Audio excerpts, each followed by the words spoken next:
I'm gonna be real, you really can't cable manage much in this case, but there is really none done. Well, we were supposed to benchmark Fortnite, but we've been sitting here for how long would you say?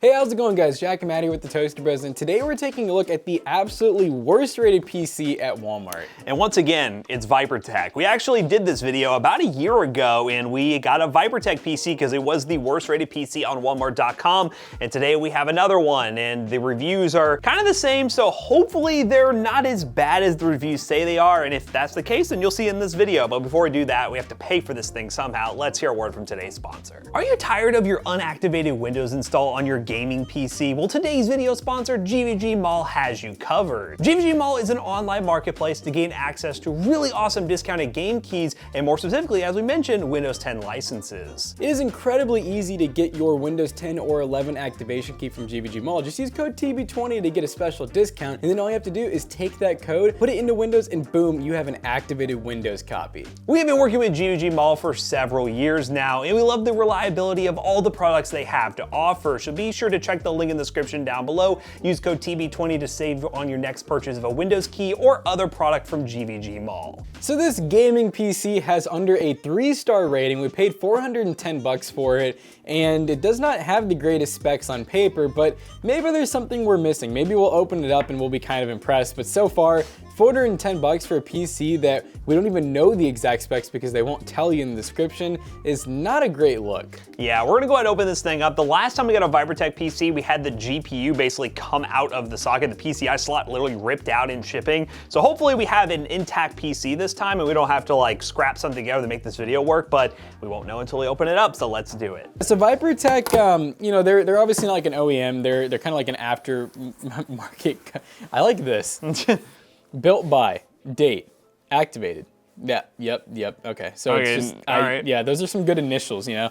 So it says that we have the i7. Wait a minute. i7 860, so we have a first-gen i7. We're already off to a bad start. Yeah, that is not good. I'd rather have a second-gen i5 or third or fourth, whatever. R7 252 gig, 8 gigs, 1333, a 500 gig hard drive, a 450 watt of PVA power supply, a first-gen board, Intel ViperTech cooler, Windows 10 Pro inside of a ViperTech case with no front fans. This is already not a good deal. This is not even close. Like, oh man. No, so, and here's what we paid, $434 after tax and everything. And look at the description even. Intel Core i5 with a 250, 8 gigs, 500 gigs. So everything's correct besides that processor. I would not be surprised if they're like, oh, we're out of the i5s. Let's give them an i7, but a first-gen i7? Well, and that kind of goes back to the whole shady thing that a lot of companies do. Even some of the good companies out there, they don't put the exact model. They just put i5, i7, i3, because a lot of the consumers don't know that there's really a generational difference, and it does make a massive difference. I mean, the first-gen i7 versus the second-gen i5, we'll have to put on screen, but I'm sure that the i7 is not too far off from the i5. It might even be of equal performance, but I really don't like first gen that much because it's just too old. Fucking first gen, guys. We're all the way up to 13th gen. Yeah, I mean, this is 2011, I believe. Yeah. Like 2010, 2011. We inspect and test every PC prior to shipping. We got a smile. Please give us the courtesy of letting us try to resolve it before opening a return. We won't waste your time and are able to resolve 99% of the issues within a few minutes. 99%. Could they resolve the fact that it's an i7 and not an i5? And could they resolve the one issue we had last time where the PCI lane was ripped out? Not really over the phone. Which that one, to be fair, I mean, poor packaging was definitely part of it, but shipping, that stuff happens. Yeah, it's not the end of the world, but. That was. I feel like I just jump-started me heart. That was like when we had the Prodigies and we first started PC Bros in the basement with carpet everywhere. I actually hated building PCs when we first started it because of that reason. It was so scary having to touch it. All right, so that is the weirdest power supply fan. Can you see that fan? It's red. It's a red power supply fan, nice. Yeah, very strange, but you know, it seems to have a power supply. So we know it's in a PVA power supply, which if we're being honest, I mean, these are some of the like cheapest power supplies you can get. We have an acrylic side panel. Well, actually, no. Glass side panel, that's Oh, pretty cool. nice. Glass side panel with magnets. It is hinged, which I always like to see. We actually have like a magnetic RGB strip that I don't know if it's ARGB yet, although I do see 3 pins, so I have good hope that's an actual 3 pin. Why couldn't they just put fans up front? Like, I mean, this is like the prime example of just throwing a bunch of RGB in there and there's no fans up front. Dude, look at, even if there was fans, look at the airflow. Like, they're directly against whatever this is. Why is this here? Are they hiding something? Is it like we're just... There's like some LED strips in there to shine. I guess the front shines, so that's like a block for it. Yeah, you know what? It's white on the front. There's an LED strip here, so it shines off. That is so dumb for airflow, though. That's like, okay. I mean, regardless, though, let's be real. This does not need a lot of airflow. No. It really doesn't. It's gonna be probably perfectly fine temp-wise in this, assuming they put good thermal paste on, which this is an aftermarket cooler. And interestingly enough, this is also like an aftermarket board that I'm gonna assume is no name brand. I see ZX-H55M, that's like the chipset. No branding on the board though. So this is probably the usual thing we see a lot of these cheap pre-built companies use. They're not using off-the-shelf parts. They're using like basically a straight from China remanufactured board. Could be a good thing and a bad thing. We have 8 gigs of ViperTech branded 1600 megahertz RAM. We got a RAM upgrade. Yeah. Sorta. Our 250 is actually a name brand. It's like an AMD OEM style card with just a single fan on it. 2 gigs of, I think these are actually GDDR5, which is nice. They're really, used the cards before. They're pretty solid. They're not bad cards. We use the R5 240 in a lot of our builds. The 250 is just like a slight step up from that. Cable management in the front's not bad. We can see our hard drive down here. We can see our power supply clearly branded. The fan is in fact upside down, which is good. It's facing downwards. So up front, build-wise, we're not looking too bad. I don't see anything. This is always a good thing to do. We did a video on this, by the way. If you guys decide to buy pre-built from us or anyone else, just a video on how to check things. So our audio is plugged in, USB 3, which they shouldn't even had USB. Like I would say, it definitely shouldn't have had USB. It shouldn't have had it, but remanufactured boards. So I would not be surprised if this is USB 2, like bus, that's going to USB 3 port. SATA cable's plugged in, CPU power 24 pin. Actually, it's not. Now it's plugged in all the way. Now it's all the way. That wasn't too bad though, so it probably still would work. Let's go ahead and open the back panel here, and while we do that, I'll show you guys some of the back ports. So we actually have a single display port and a DVI, so you can have 2 monitors. You really can't use these ports. I mean, technically you kind of could since it's Intel, but it's iffy if they'd work or not, and they're not going to be, you can't use it for gaming. But we do have 2 USB 2s and looks like 4, so 6 USB 2s total. No USB 3 in the back, because like I said, this shouldn't have USB 3 at all. And then our typical audio ports, which we also have up front as well. I'm terrified that this motherboard only has like 100 meg networking on it, and it's gonna be like incredibly slow to download stuff. It'll probably be very slow. We'll find that out once we start, once we get into Windows, we can go in and see what the use task manager, we can see what type of internet driver we have. Yeah, cable management, I mean, I'm gonna be real, you really can't cable manage much in this case, but there is really none done. So for anyone who cares about that, yeah. Molex fans, well actually no, these are Molex LED strips, they're not even Molex fans. 1 Molex fan, the rest are LED strips. So let me go ahead and put this back panel back on, and let's go ahead and fire it up. Make sure everything worked right. Yeah, do it work? I don't know. Okay, I was like, all right, there we go. We're all green right now. That's cool. The fans actually. Yeah, everything's all synced up, so that's good. Let's see if we can get some RGB action. Ooh. Okay, there you go. So are we getting some good lights in the front? Yeah. That's not too bad. I still think it's really weird that they put that cover in the front. I mean, it's kind of custom, if you will, but I'm not a fan of having that, like just blocking all the airflow. I'd almost rather just have fans up front and like just forget the LED strips, but lights sell, RGB sells, so they did what they had to do. But let's go and get this clear peel off. I am glad though that this is glass. It would definitely ruin some points if it was acrylic. I wouldn't, yeah, I don't know. I wouldn't even spend the money on like all this branding either. Yeah, I feel like that's where a lot of the money goes. I mean, we've tried getting into stuff like this for PC Bros or PC selling business, and unless you're doing crazy volume, it is very expensive. So it's always better putting the money back into like the parts and just make good computers. Yep, so hey, at least this one works and it doesn't look like the graphics card or anything's ripped out. So we're gonna go ahead and bring it over to our test station. We're gonna go ahead and get stuff downloading. We will report back to you guys and let you know what type of LAN port we have, but I think Matt's gonna be right. It's gonna be 100, but who knows, maybe this aftermarket board has 1,000. Gigabit. All right, guys, so we're starting off with some CSGO, and I'm gonna show you guys the settings. It's already horrible. So 1920 by 1080, full screen, and pretty much lowest possible settings. Now, CSGO is a game that has been out for 10 plus years, and yeah, it's God, what is like, the movement just doesn't even feel right. How did I killed the other guy. How did you do that? I think I just started spraying. It's not great, and by not great, I mean like it's unplayable. Like I wouldn't enjoy playing like this.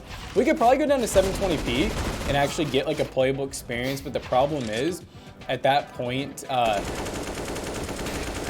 Yeah, at that point, I'd rather just not play it. Yeah, and one thing to mention too, while this match is ending, is we did get the i5, but it wasn't an i7. Even though the box said i7, it was an i5, and it wasn't a second gen i5, it's a first gen i5, good old i5 760.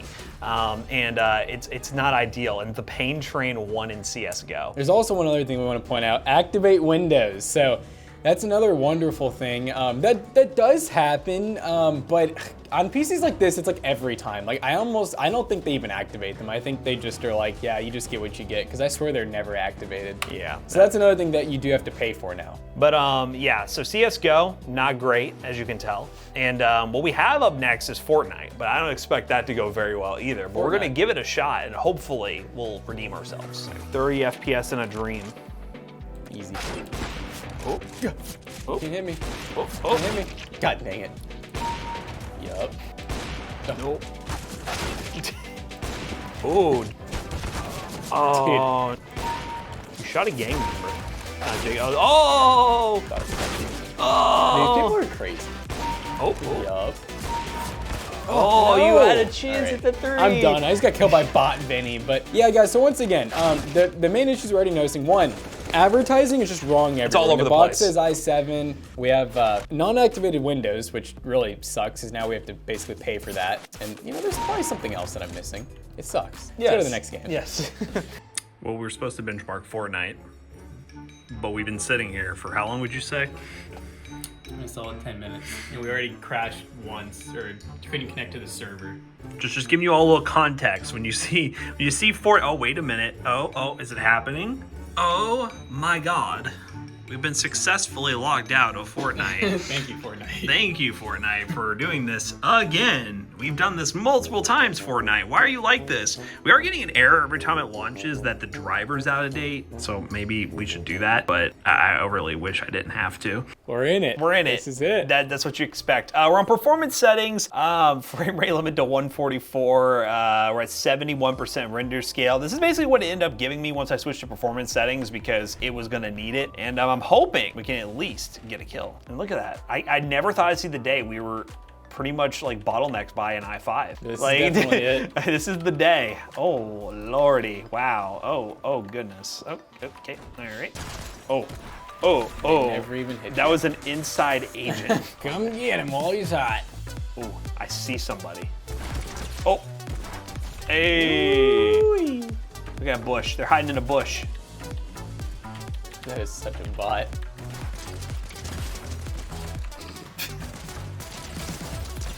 Dude, pistol go crazy. This pistol's kind of fun. If I can Good hit, shots, good hey. We're gonna drop that render scale as low as it goes. 'Cause I'm- Oh, good. Oh my lord. Whoa. Look at those milliseconds, though. Dude, look at the latency. Wow, this This is actually looks kind of smooth now. this is Minecraft. Dunk ball. Get dunked on. Get dunked on.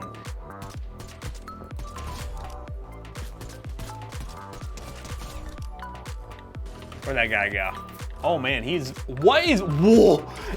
That looks insane. Oh no! Ah!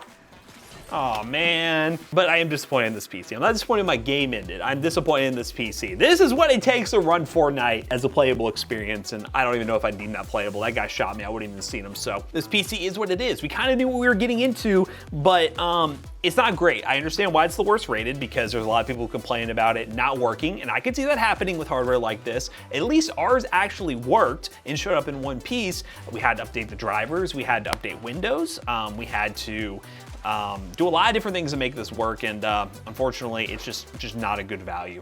Let's just go and wrap this video up real quick, like what he said. Poo-poo, but Pee-pee not all- poo-poo. But not all poo-poo is pee-pee. Yes. All right, guys, we just got done benchmarking the old ViperTech, and yeah, I mean, for the price, it is definitely not good. Now, to say this PC is unusable would definitely be a lie, because you totally could use this thing for some office work. You could use it for, I guess, your kid's first gaming PC if they're just playing Roblox and like Fortnite on that Minecraft setting of 27% render resolution. But even then, the price just doesn't make sense. I mean, if this thing was like 150 to 200 bucks and you got these specs, I'd say great. But at double that price, it's definitely not worth it. Yeah, that's the biggest downside, is we really think specs like this belong in something like an Optiplex system. For the most part, it's another one of those really old systems with a bunch of RGB thrown at it. And I can see why some people are really upset with this purchase, especially with some of the marketing out there and some of the confusion we even had with the box saying i7. We're like, oh, we got an upgrade. No, it's an i5. And they still didn't even say it was a first or second gen i5 until we booted into the system. So a lot of weird things here, but let us know down below what you think of this PC. And let us know if you think this deserves the name of the worst rated PC from Walmart. So as always, we hope you guys enjoyed today's video. If you did, check out our other two YouTube channels and also our twitch.tv/toastybros, and do not forget to like, comment, and subscribe. And we'll see you guys in the next one. Goodbye. So this PC right here, since it did work, will be severely discounted at PCBros.tech, and yeah, I wouldn't be surprised if you can get it for half of what we paid for it, so we're gonna just pass a good deal along to you guys. PCBros.tech, gaming PCs, gaming laptops, and even merch. Toasty Bros and PC Bros merch, and if you use code ToastyBros200, you save 2% on your next purchase. See you guys later. Goodbye. Peace out.